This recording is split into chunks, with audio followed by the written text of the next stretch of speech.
నేను లక్ష్మి. ఇవాళ నేను మీకు మంచి టిప్తో వచ్చాను. హోమ్ రెమెడీ చిన్నపిల్లలకు కానీ పెద్దవాళ్ళకి కానీ గ్యాస్ ప్రాబ్లమ్స్ వస్తూ ఉంటున్నాయి కదండి ఈ మధ్య.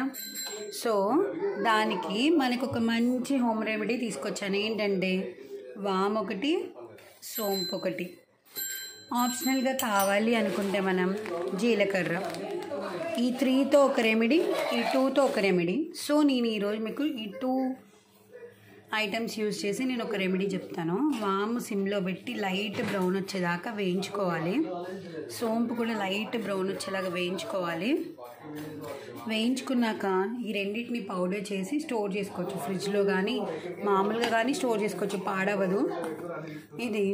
ఈ 2 కలిపి పౌడర్ చేసుకున్నాక బాగా మరిగించిన వాటర్లో, ఒక గ్లాస్ వాటర్లో 1 స్పూన్ అంటే ఇంత వేసి 2 కలిపిన పొడి ఇంతమాట వేసిన తర్వాత బాగా మరిగించిన తర్వాత అవి డార్క్గా అయ్యాక కొంచెం మరిగి కొంచెం సగం తగ్గినట్టుగా అయినప్పుడు వాటిని చిన్నపిల్లలకి చిన్న టీ స్పూన్ అంత, చిన్న టీ స్పూన్ అంత ఎంత అండి చిన్నపిల్లలకి, పాపం వాళ్ళు ఎంత తాగుతారు, కొద్దిగా తాగుతారు అంతే.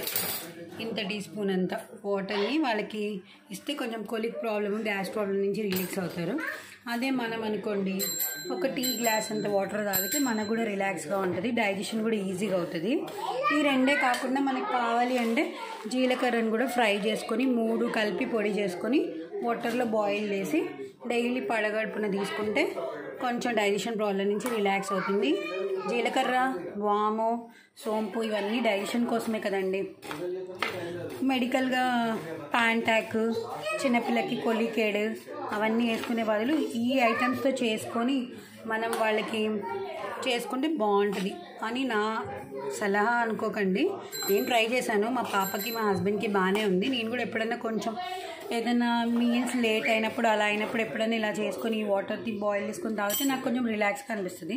మీరు కూడా ట్రై చేయండి. నచ్చితే లైక్ చేయండి, షేర్ చేయండి, సబ్స్క్రైబ్ చేయండి. ఎలా ఉందో కూడా నాకు రిజల్ట్ వెంటనే చెప్పండి. 1 వీక్లో మీకు రిజల్ట్ తెలుస్తుంది. కామెంట్ చేయండి. ఓకేనా? Bye bye, take care.